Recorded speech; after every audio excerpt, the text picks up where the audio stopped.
Mesdames et messieurs, au nom de la Fédération royaliste provençale, je tiens à vous remercier de votre présence ici pour aborder un sujet d'une brûlante actualité dans lequel notre pays est fortement impliqué. Merci, Monseigneur, d'avoir accepté cette invitation. Vous êtes ici chez vous. Mais où n'êtes-vous pas chez vous, Monseigneur? Marseille a été très importante dans la tradition royaliste. Oui, très importante, et elle va le prouver encore plus aujourd'hui. On se pose cette question, où n'êtes-vous pas chez vous? Vous êtes un prince éminemment français, mais également éminemment européen. Éminemment français parce que vous me rappeliez tout à l'heure que vous avez été baptisé dans la coquille de Pau, que vous avez eu droit à votre verre de Jurançon, qu'on vous a frotté les lèvres avec de l'air. Tout ça fait un bon citoyen français. On l'a même fait mâchonner. On vous l'a même fait mâchonner. Mais vous êtes également un prince européen. Un prince européen, vous êtes partout chez vous, en Espagne, où vous représentez la branche principale du carlisme. En Autriche, votre mère était la dernière impératrice d'Autriche. Votre tante était la dernière impératrice d'Autriche. Donc, à Marseille, vous êtes également chez vous parce que vous avez toujours répondu présent à notre invitation. Vous avez présidé un banquet des Camelots du Roi il y a plusieurs années. Tout cela, Monseigneur, a tissé tout le long de ces années un certain nombre de liens qui n'ont fait que se renforcer. Je remercie également les personnes qui vont participer à ce débat. En particulier M. Martinez, le professeur Martinez, donc, qui est un fin connaisseur de la Russie et qui a fait plusieurs ouvrages à titre personnel et à la fois de traduction de l'œuvre de Pasternak. Je salue la présence également d'Antoine de Crémier, animateur des cafés politiques d'Aix-en-Provence,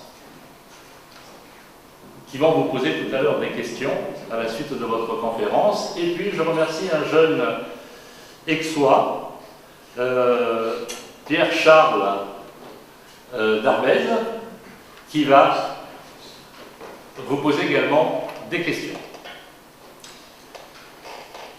Je remercie également les élus présents dans cette salle, en particulier notre ami Guy Bertrand de Lamanda, qui est conseiller d'arrondissement à Marseille, Antoine Fouan, conseiller municipal à Fuveau, Monsieur Adrien Mexis, fonctionnaire international, conseiller municipal à la mairie d'Istres, Madame Catherine Rouvier, qui est professeure de droit et qui est conseillère municipale à Aix-en-Provence et qui va venir nous rejoindre.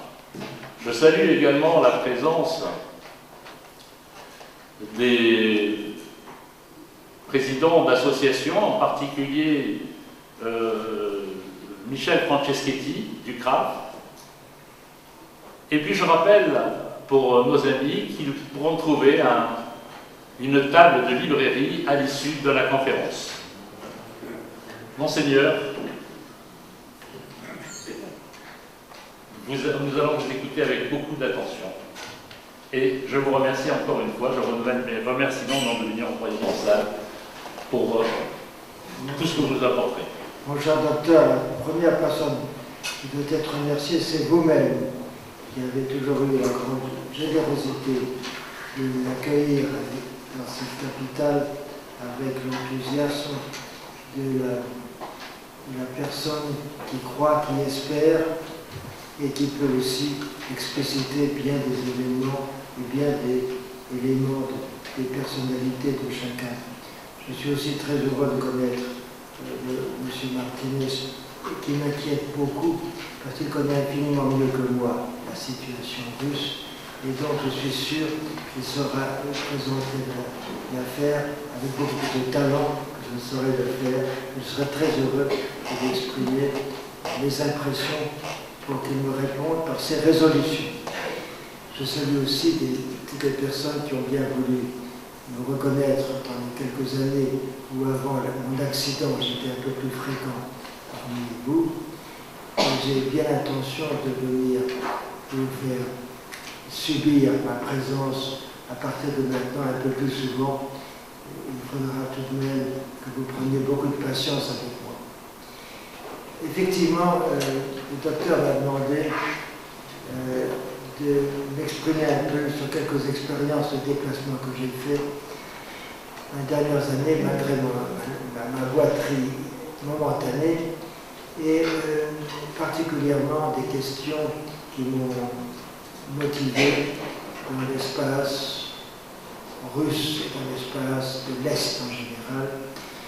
Et je me permets de raconter quelques expériences que j'ai pu avoir, quelques réflexions que j'ai pu développer, tout en ne prétendant pas, mais en aucune façon être un expert, comme M. Martinez, de la situation. Voilà, je crois qu'il faut tout de même commencer. Quand j'étais enfant, on me proposait toujours de faire des études, comment dirais-je, des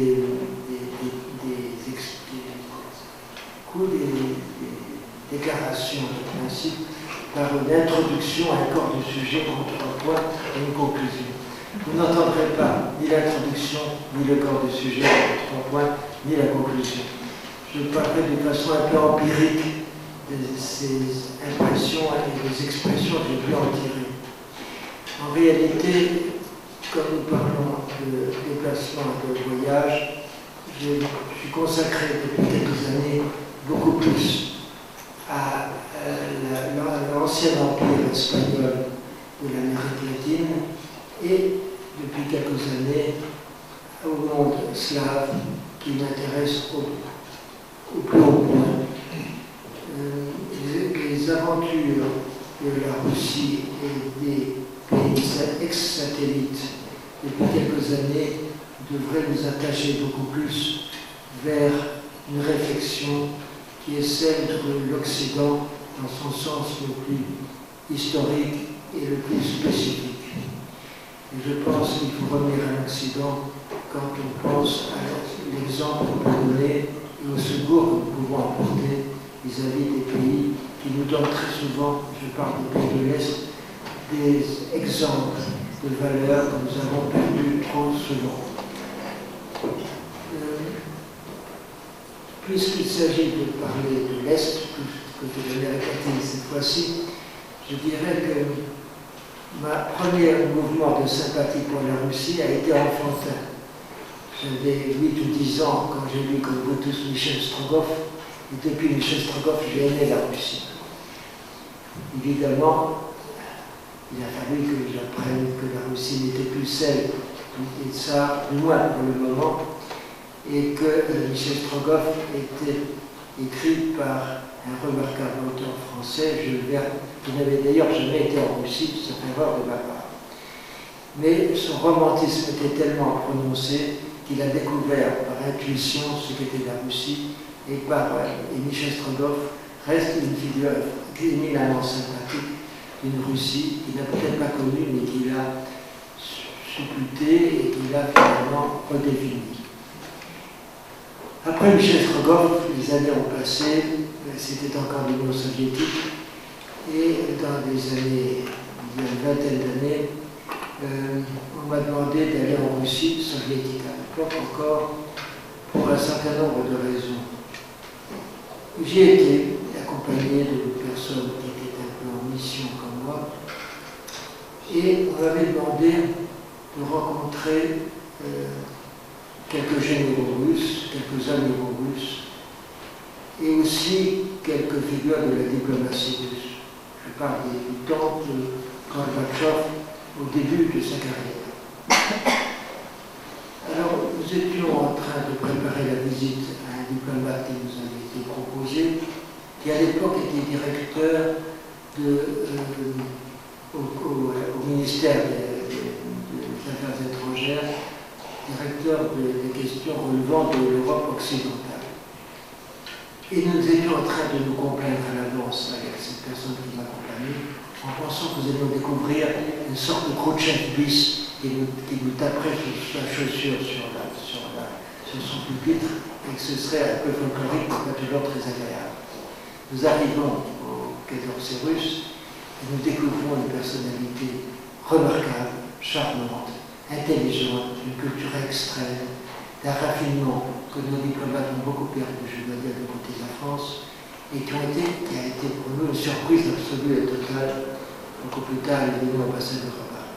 Mais c'était vraiment pour moi une découverte de la facette russe, du niveau, disons, du pouvoir que je ne soupçonnais pas encore réellement.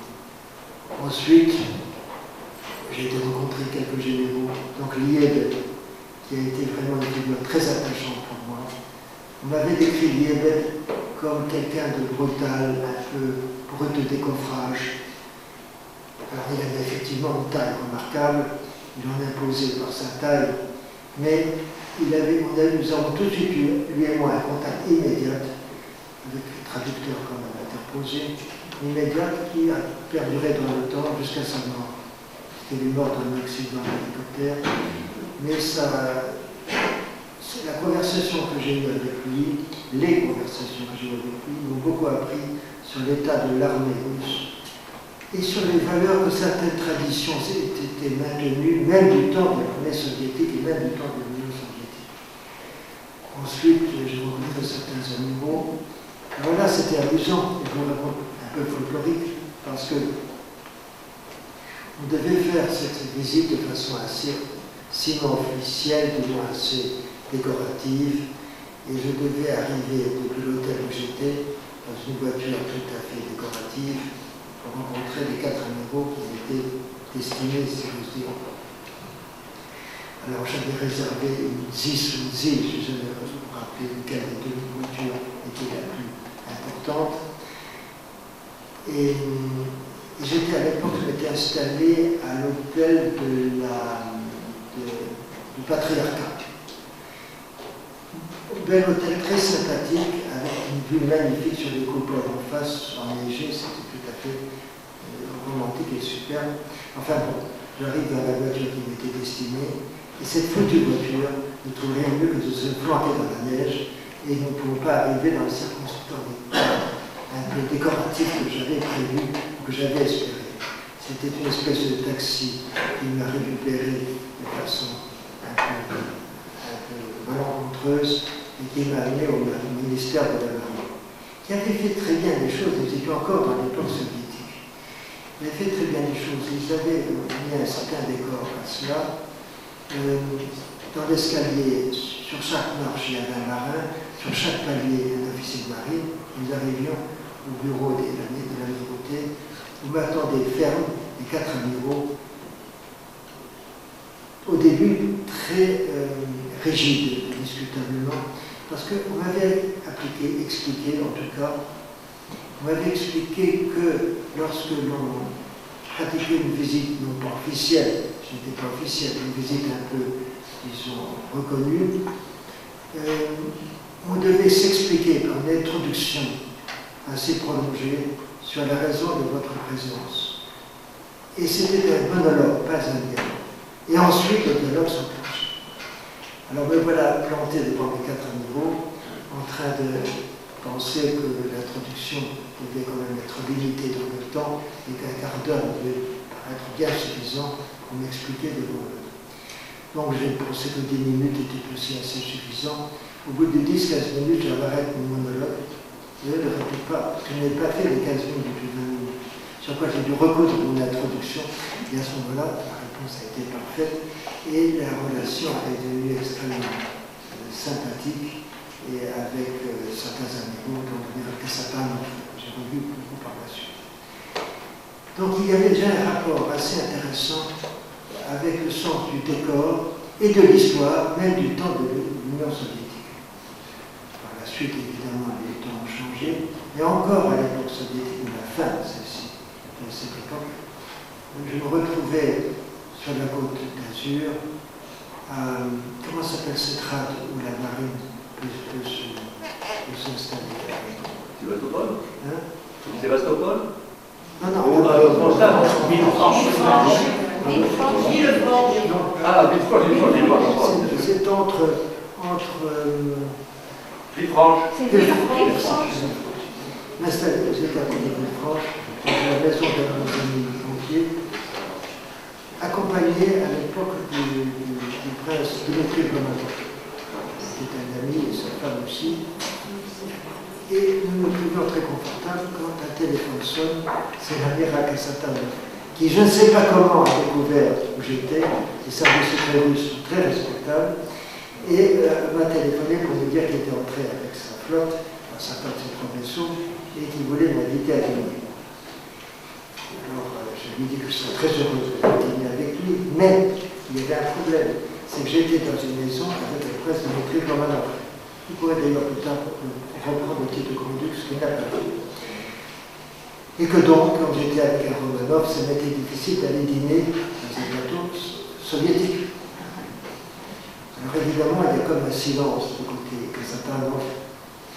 Il me dit, écoutez, il faut que nous retardions un peu ce dîner, est-ce que je peux vous rappeler dans 5-6 jours? Je dis, oui, 5-6 jours, ça va encore. 3-4 jours après, il me rappelle en disant, j'ai consulté Moscou, et ils sont d'accord pour inviter le prince Romanov. Je dis, c'est bon, je préviens le prince Romanov. Il me dit, d'accord, mais il y a un problème. Si je vais dans un vaisseau, sur un vaisseau russe, il faut qu'il y ait la croix de Saint-André. Alors je ne vais pas. De nouveau, colloque avec Saint-André. Il me dit, ça c'est beaucoup plus compliqué. Maintenant, tous les vaisseaux portent la croix de Saint-André, mais à l'époque, pas du tout. Il me demande 3 jours de plus pour consulter Moscou, et 3 jours après, il me dit, d'accord, vous pouvez venir, le prince Romanov peut venir, et il y aura sur la poupe la croix de Saint-André. Nous arrivons, et Dimitri me dit, écoute, à l'époque je n'étais pas blessé, je n'étais pas accidenté. Il me dit, je vais monter en avant en premier, l'échelle est coupée, puis Dorit, sa femme, va me suivre, et toi tu fermes la marche, parce que si Dorit tombe, tu peux la récupérer. Tandis que moi je ne peux pas tourner la tête face au drapeau. À l'époque, ça ne posait pas de problème, parce qu'encore une fois, j'étais en bon état de marche. Donc je lui promets de conserver en bon état de marche son épouse, à cause de la princesse Romanov. Et effectivement, nous montons des cheveux coupés. Dimitri passe en avant, ferme et droit devant le drapeau. Dorit, sa femme, ne tombe pas, et je suis derrière, et moi derrière, ça fait très bien. Beau dîner dans le vaisseau amiral. Il y a à la fin discours réciproque, en russe bien entendu, que je ne parle malheureusement pas. Et à la fin, ils ont réuni la musique, le vaisseau, je ne sais pas comment on appelle ça, quelques instruments de musique qui entourent, je ne sais pas comment ça s'appelle. La fanfare. Et nous étions en époque soviétique encore, ils ont fait jouer l'Impérial. C'était vraiment un moment très étrange, à l'époque encore de Gorbatchev. C'est-à-dire que les contacts ici avaient été assez paradoxaux, pas très instructifs. Tant plus, la dernière expérience, on me fait visiter dans une petite dacha, dans un canton de Moscou, et on m'explique que c'est un général qui avait été du moins le patron du GRU, c'est-à-dire le service secret militaire soviétique, et qu'il était plus ou moins encore. Personne raffinée, sympathique, attachant, dont j'ai gardé un grand souvenir. Évidemment, on nous avait décrit le GRU comme un service d'une brutalité extrême, ce qui était le cas probablement, mais au moins ces supérieurs démontraient par leur culture une façon très courtoise de recevoir les étrangers hasardeux comme j'ai été. Donc j'ai été très proche à ce moment-là de cette situation de transition entre la Russie soviétique et la Russie nouvelle, que nous voit la Russie historique plutôt. Et la dernière expérience que j'aimerais vous raconter pour passer ensuite à la situation actuelle, c'était qu'il y avait une femme extraordinaire, une femme d'un certain âge, qui était reconnue comme une espèce de grande sorcière en Russie, et qui vivait dans cette rue où il y a pas mal de dessinateurs, de peintres. Une grande maison qui est occupée là, et elle, très gentiment, elle m'a reçu et a continué à me recevoir lorsqu'elle recevait des dîners, des gens très mélangés. Il y avait le maire Moscov de Moscou, il y avait quelques officiers, marins, il y avait tout genre de mélange chez elle, et tout le monde s'entendait bien autour de cette table. J'ai même connu une expérience qui a failli être fâcheuse pour moi, parce qu'il y avait un jeune officier en face de moi, les tables étaient assez étroites, qui avait voulu, par sympathie au bout d'un certain temps, me démontrer son amitié en me faisant une espèce de score qui était qu'on est en face l'un de l'autre, on a la vodka en main, c'était pas la première, il y avait déjà nombreuses, et on doit prendre le verre, saluer la personne en face,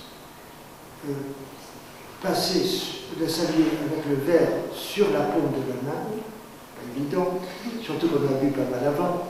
Donc, on doit mettre le flacon, enfin, le verre sur la paume de la main, saluer la personne en face de vous, aller par le bras jusqu'à son épaule, revenir, toujours le vodka sur la main, et saluer. Vous devez connaître, monsieur, cette expérience. Moi qui suis d'une maladresse constante et extrême, je me dis, j'ai raté mon coup. J'étais absolument convaincu que je raterais dès le premier instant. Il y a un miracle pour les ivrognes. Et donc, ça réussit. Le premier, c'est lui, on passe à l'épaule de l'autre, on revient, ça marche. Et on recommence l'animal. Je dis, une fois j'ai réussi, mais deux fois j'ai.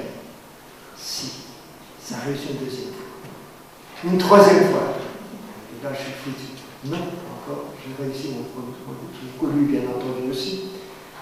Et la quatrième fois. Au moment où je ramène ma main de l'épaule de l'autre, il y a un geste, chacun faisant le geste en même temps. Il y a un geste que l'autre a fait et qui restera gravé dans ma mémoire pour parler de l'élégance de l'esprit russe. Ce jeune officier s'est aperçu que j'allais perdre le coup et que j'allais faire tomber mon verre. Et il a fait tomber son verre le premier, sachant très bien que c'était moi qui allais le faire tomber. J'ai trouvé ce geste d'une élégance extraordinaire. Et pour moi, c'est toute la Russie que ce geste de cet officier que j'aimerais revoir. Et cette personne russe était une personne extraordinaire, l'hôtesse. Elle était en train de guérir par manipulations diverses toutes les vieilles poupées de l'armée, de la politique russe, tous les vieux personnages de la société soviétique passaient par sa main et elle les maintenait en vie. Elle s'appelait Juna. Et Juna a pris tellement de sympathie pour moi, c'était pas mérité, qu'elle peignait par une merci. En dehors de ses guérisons, elle peignait. Et elle m'a peint 3 tableaux assez bien peints, pas extraordinaires, assez bien peints. Elle avait tellement peur que je les oublie, qu'elle est venue jusqu'à la frontière pour les apporter et faire promettre aux agents des douanes qui ne m'empêcheraient pas de prendre ces tableaux avec moi. J'ai trouvé ce geste très sympathique de cette personne qui était tellement reconnue là-bas que lors de la fête nationale russe, à l'époque soviétique, il y avait les maréchaux et les grandes personnalités évidemment du régime qui étaient situés au-dessus du tombeau de Lénine et les défilés militaires se passaient devant eux. Eh bien, notre Juna, déguisée en maréchal, qu'elle n'était pas, était installée parmi les maréchaux totalement officiellement et tout le monde la reconnaissait comme telle. C'est dire qu'il y a encore une mystique dans ce pays russe qui donne une idée presque charismatique de la situation. Je terminerai avec la Russie, en tout cas ce soir, pour dire que je vais de temps en temps là-bas et que je garde des contacts les plus valables, je crois, avec toute la nouvelle élite russe qui veut se défendre de la pénétration qu'on essaye de lui faire subir, de cette espèce d'européanisme, de mondialisme dont ils sont totalement, heureusement, étrangers. Et la dernière fois que j'ai été, il y a quelques semaines, j'ai rencontré des personnalités russes de l'ancien régime, enfin le régime tsariste et du régime actuel, qui m'ont proposé de participer d'une manifestation très belle, qui est une manifestation de souvenir de ce qu'était la Sainte Alliance. La Sainte Alliance, vous vous rappellerez après Bonaparte, lorsque les pays européens renaissent de la violence précédente, il y a une conception de la société qui se crée à travers une idée, une structure qui s'appellera la Sainte Alliance, surtout particulièrement entre la Russie d'Alexandre Ier et d'une dame qui était très influente sur lui, la Prusse et l'Autriche. La France participera par la suite à la Sainte Alliance au moment de l'expédition des 100 000 fils de Saint-Louis. Et là, la Sainte Alliance demandera à Louis XVIII de faire intervenir contre le libéralisme espagnol. Et le duc de Berry, on avait à l'arrière-grand-père, dirigera cette équipée. Non, le duc d'Angoulême, excusez-moi. Le duc d'Angoulême, son frère, dirigera cette équipée. Qui a été assez positive, je crois. Donc c'est cette alliance qui a disparu très rapidement, du fait peut-être de certaines mauvaises volontés autrichiennes, à la limite, qui n'ont pas voulu tenir cette solution internationale constructive et valable, bien avant une certaine ONU, s'est éteinte par le fait de la distraction des différents souverains par la suite. Et l'idée aujourd'hui de vouloir reconstituer la Sainte Alliance, peut-être pas totalement dans son côté officiel, mais dans son côté mental et spirituel, est une très bonne idée. Donc voilà nos amis qui m'ont demandé de participer à cette recherche et à cette démarche qui sera, je crois, qui commencera le 30 de ce mois à Vienne, en Autriche. Quand je parle de la Russie, je parle aussi de l'indépendance, mais aussi du sens de la souveraineté. La Russie n'a jamais, sauf dans le stabilité évidente de la guerre qui avait précédé, la Russie n'a jamais cherché à envahir des pays étrangers à sa culture et à son histoire. Elle a voulu se maintenir dans son espace naturel et historique. Et les reproches qu'on lui fait maintenant sont parfaitement injustifiés et parfaitement mensongers. La Russie n'a pas cherché à s'imposer sur des espaces qui n'étaient pas les siens, sauf plutôt des pays satellites, mais ça c'est une histoire très raccourcie. Et ce n'est, je ne crois pas du tout, l'ambition de la Russie d'aujourd'hui. Mais elle veut maintenir son cadre historique et son cadre culturel, et à juste titre, bien entendu. Et certaines stratégies qui pourraient être qualifiées de perverses se développent à partir de ce qu'on appelle l'Union européenne, d'une part, et les États-Unis, d'autre part, pour essayer de coincer la Russie de façon la plus stérilisante possible. Or,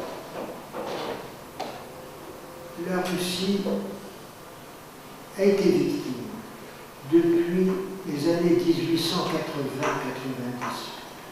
15 ans avant la Première Guerre mondiale, une stratégie qui était déjà celle-ci, mais du temps des tsars encore, et qui est extraordinairement stérilisante.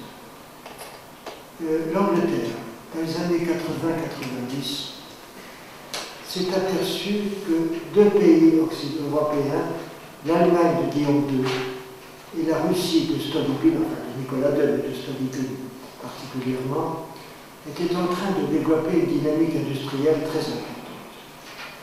Industrie lourde, industrie de transformation, industrie légère de l'Europe.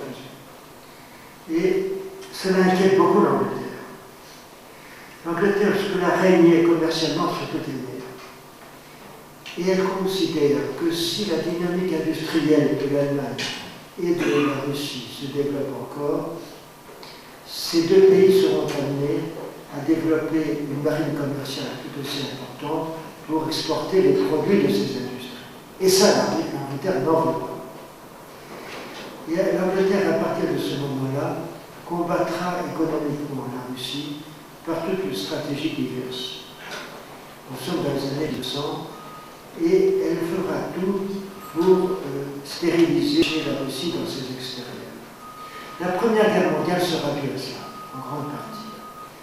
Et il ne faut pas oublier l'influence de l'Angleterre internationalement, bien sûr, particulièrement sur certaines personnes qui étaient importantes dans chacun de ces pays. Et je parlerai en particulier du grand-duc Nicolas, frère de Nicolas, cousin germain de Nicolas. Le grand-duc Nicolas faisait partie d'une société de pensée, que je ne préciserai pas plus que nécessaire, qui était totalement dirigée et commanditée par l'Angleterre, par le roi d'Angleterre, qui est grand maître de cette société de pensée. Et c'est le grand-duc Nicolas qui a beaucoup poussé à l'agression sur l'affaire serbe, sur l'affaire de la Bosnie-Herzégovine et sur l'affaire serbe contre l'Autriche, provoquant un rapprochement beaucoup plus encore sérieux entre les deux empires allemands et autrichiens.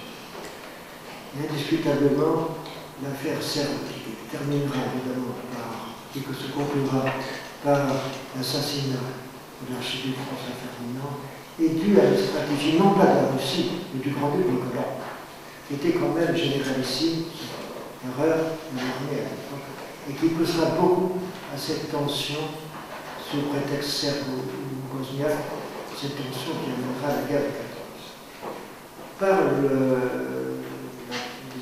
Par l'esprit stratégique des Anglais qui voulaient encore, je le répète, développer une rupture. Quelle rupture?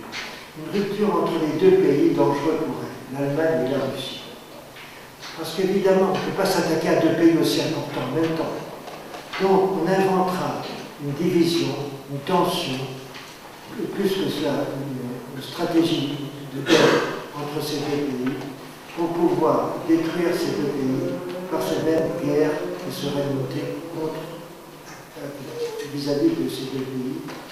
Et c'est à ce moment-là que l'on créera cette tension, et je reviens sur l'affaire bosniaque, mais enfin c'est qu'un détail, pour véritablement faire comprendre, à faire arriver ces deux pays à pouvoir se détester suffisamment pour développer la guerre.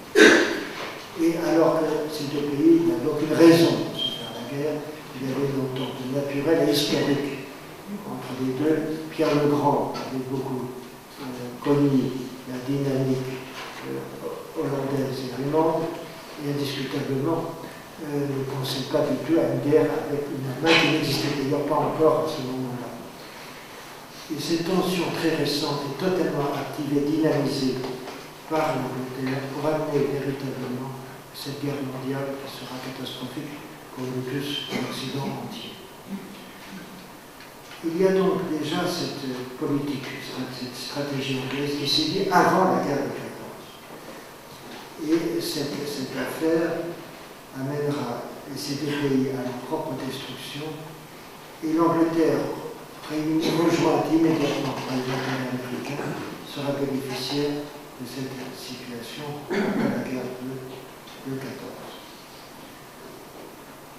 Nous verrons cette même stratégie beaucoup plus tard, à notre époque, quand les États-Unis veulent détruire et l'Irak et l'Iran. Et ils auront la même stratégie que 60 ans avant. Ils développeront une guerre entre l'Iran et l'Irak pour détruire l'un après l'autre. Donc c'est la même politique qui se maintiendra à partir du monde anglo-saxon. En revenant à la situation beaucoup plus immédiate, qui est l'affaire qui, je crois, intéresse tout le monde, sur la question ukrainienne et l'Ukraine d'abord, et l'Ukraine ensuite.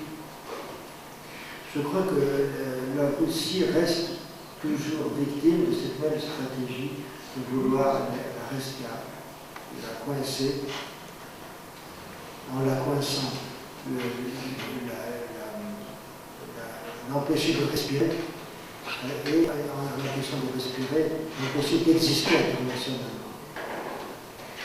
Quand on voit les critiques des États-Unis, hélas de l'Union européenne, la France en faisant hélas partie, c'est presque grotesque historiquement. On s'aperçoit que nos gouvernements ne connaissent ni l'histoire, ou ne veulent connaître ni l'histoire, ni la géographie. La Crimée, d'abord l'Ukraine, bien entendu, est devenue russe du temps de Catherine II, du temps de Potiomkin.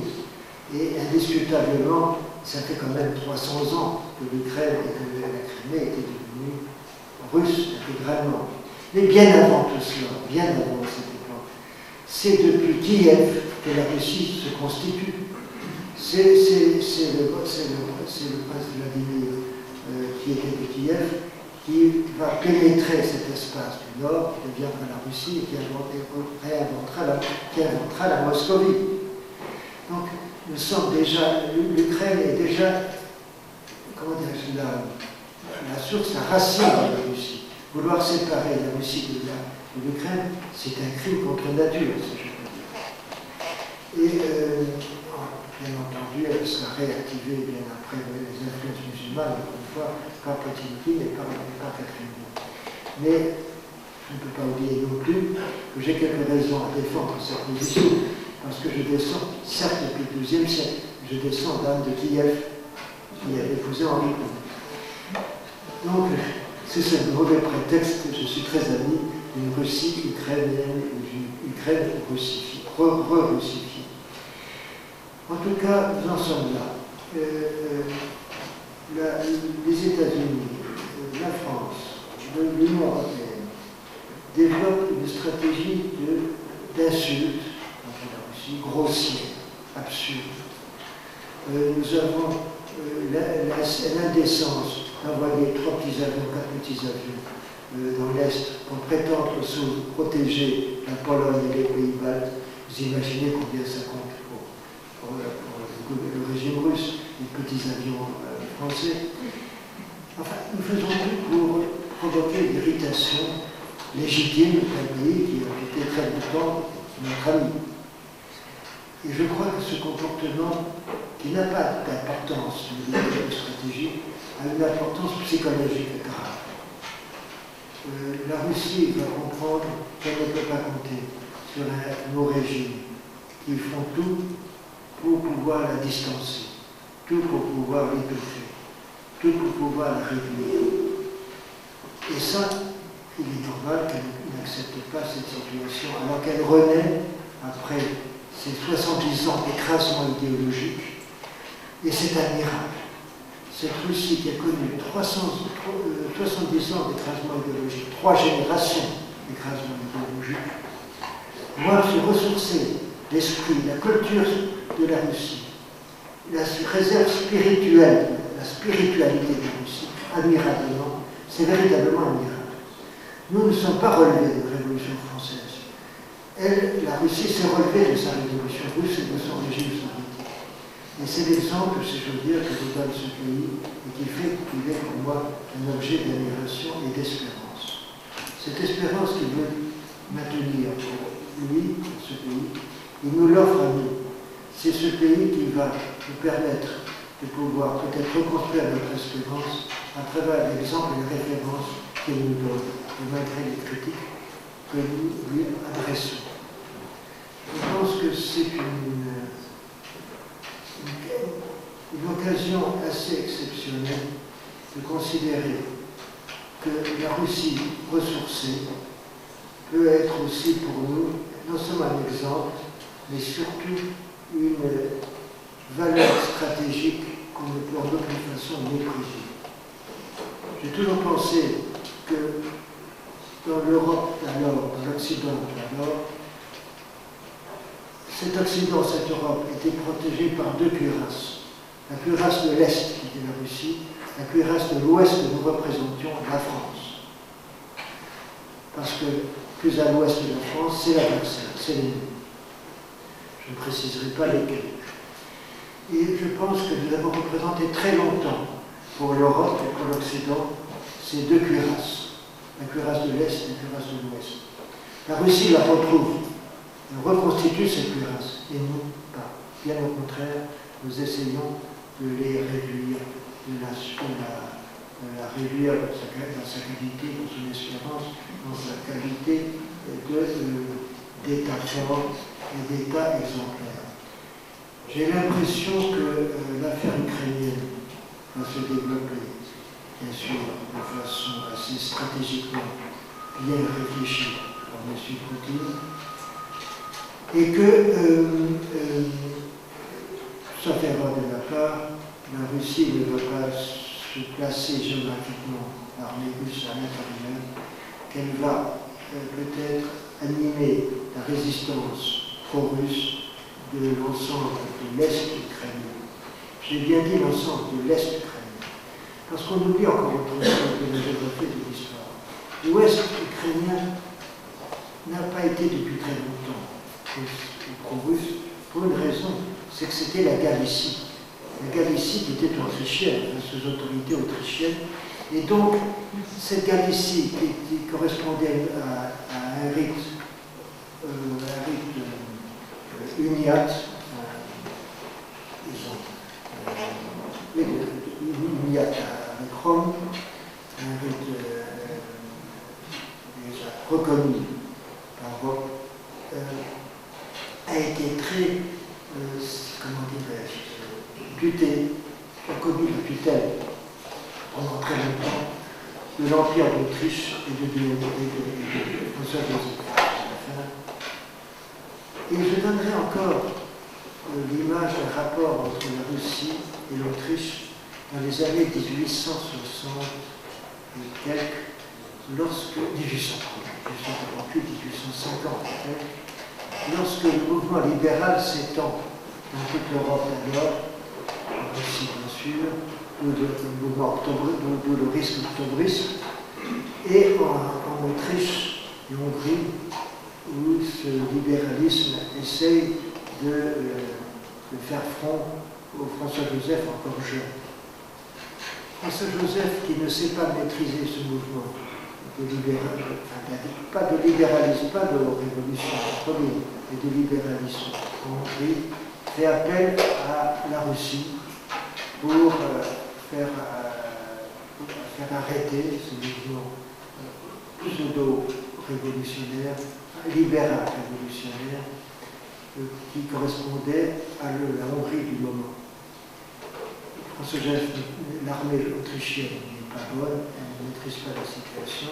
Et François Joseph, à mon avis, de façon critiquable, fait intervenir un régime étranger quand même, souverain étranger, russe. La Russie arrive, c'est je crois Nicolas Ier, il me semble encore, et il domine la situation et bat complètement le mouvement libéral révolutionnaire hongrois. Les officiers de l'armée libérale sont faits prisonniers par les Russes qui les envoient chez François Joseph. Et François Joseph les fait prendre. Et le tsar de Russie envoie un télégramme à François Joseph qui est la plus belle paire de claques qu'on ait pu pratiquer à cette époque. Mon frère, si j'avais su ce que vous feriez de vos généraux, je les aurais gardés pour moi. Et pour moi, c'est une belle image de l'âme russe par rapport à la lâcheté, vous l'avez dit, de l'empereur François Joseph, qui n'en était pas la seule lâcheté qu'il a commise. Parce que dans l'affaire de la nord de l'Italie, il a été aussi assez invraisemblable. Il s'était fait prendre, il s'était fait piquer le Grand-Duché de Toscane, la Vénétie, la Lombardie, j'en passe, c'est les meilleurs. Et voilà, par la complicité de la Russie, de l'Allemagne et de la France, c'est donc Napoléon III, devenu très momentanément complice de l'empereur d'Allemagne, qui n'était pas encore empereur d'Allemagne, le roi de Prusse, qui soutient l'indépendance italienne, le mouvement d'unification italienne, qui sera catastrophique. Donc c'est donc Napoléon III et le roi de Prusse qui soutiennent l'indépendance italienne, alors que 6 ans après, ils se font casser la gueule tous les deux, c'est 1870.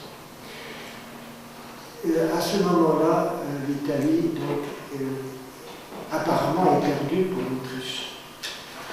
Mais entre-temps, arrive 1870, et voilà que les deux complices se font la guerre.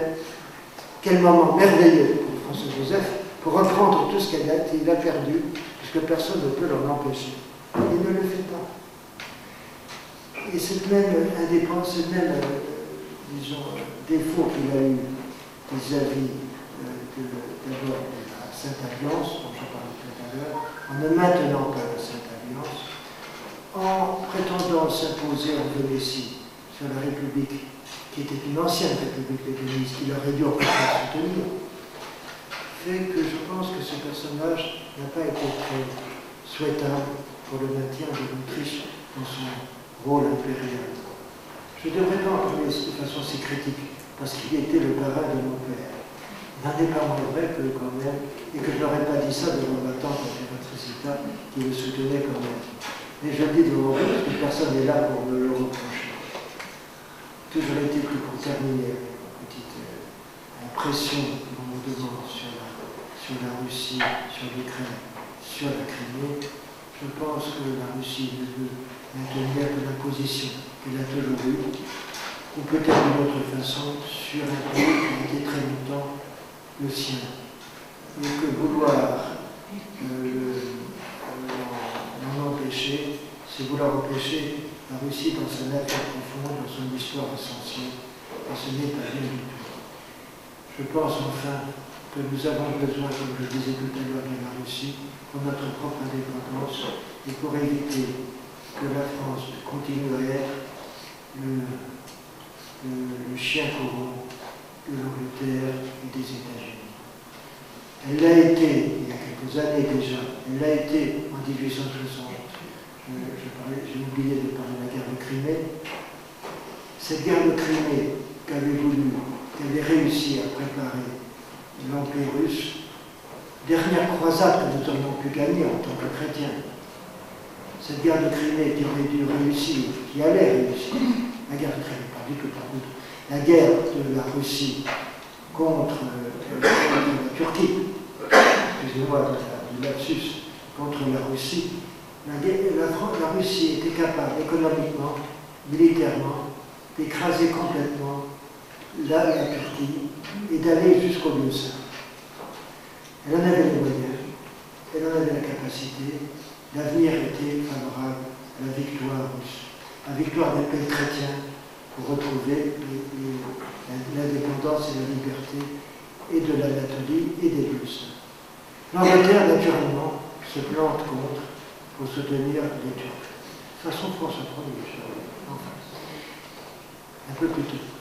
Et l'Angleterre, et Napoléon III, qui n'avait aucune raison, ni historique, ni économique, ni territoriale, de soutenir l'Angleterre, se précipite pour venir se prosterner devant les intérêts anglais, lécher les bottes de l'Angleterre et sacrifier le meilleur de son armée française pour faire plaisir aux autres.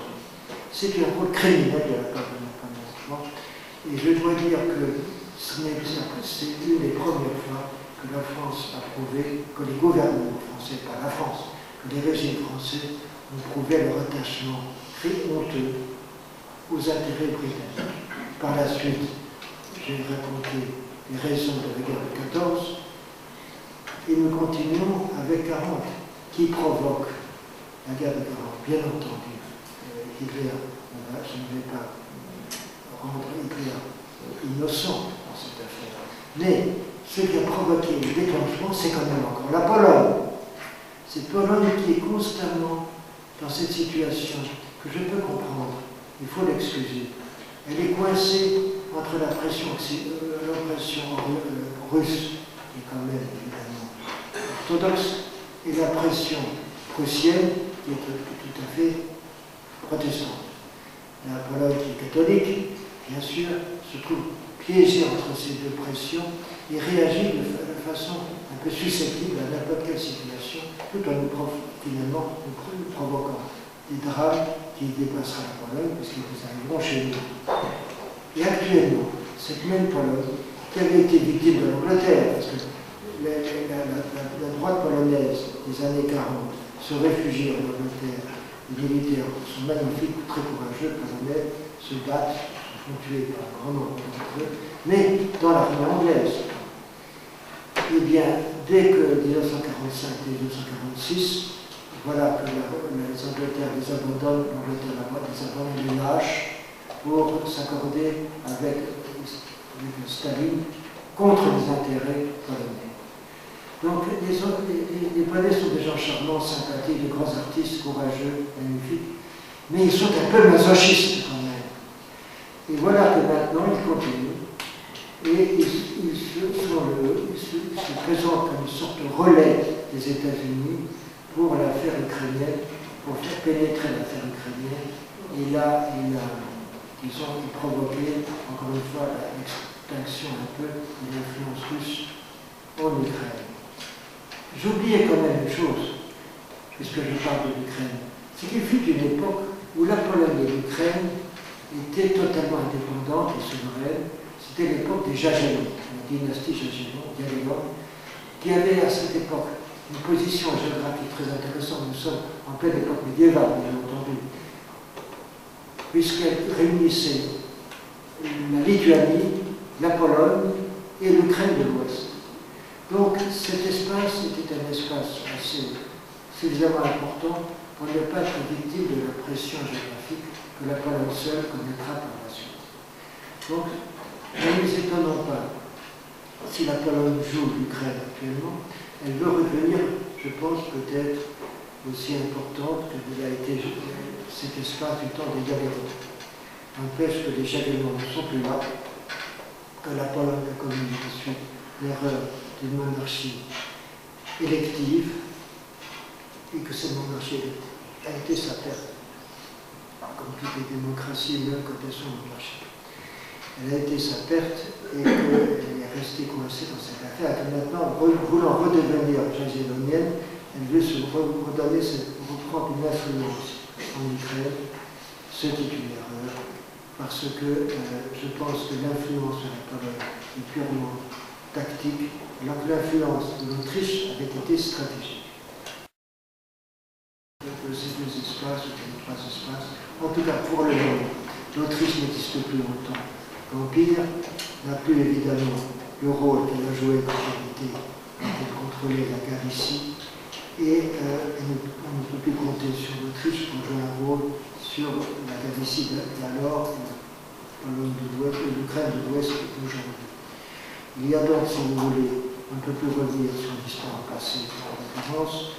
Il faut tout simplement que l'Autriche reste autrichienne et peut-être redevienne un jour monarchiste, empire, ce serait très bien, mais que, en tout cas, la Pologne n'influe pas sur l'Ukraine pour des raisons qui ne sont pas les siennes, mais qui sont celles de son tuteur, les États-Unis ou l'Union européenne. Et c'est ce que je crains, c'est que la Pologne est trop complice dans le sens peut-être sympathique, et trop impliquée à faire plaisir aux États-Unis et à l'Union européenne, et elle joue ce relais très dangereux pour elle et pour nous, pour pousser la Russie jusqu'à ces dernières réactions. Je trouve que c'est très fâcheux, et je pense qu'il faut revenir encore une fois à l'histoire et à la géographie. Il faut se rappeler ce qu'était l'Ukraine avant, ce qu'elle était devenue, ce qu'elle est actuellement. Je crois que si on se rappelle ni de l'histoire ni de la géographie, on ne pourra pas aider ce pays qui mérite d'être traité et d'être au second. Je m'excuse de rester si long dans mon explication, un peu diversifiée historiquement, mais je crois qu'il fallait un peu expliquer le pourquoi du comment. Je vous remercie de votre patience.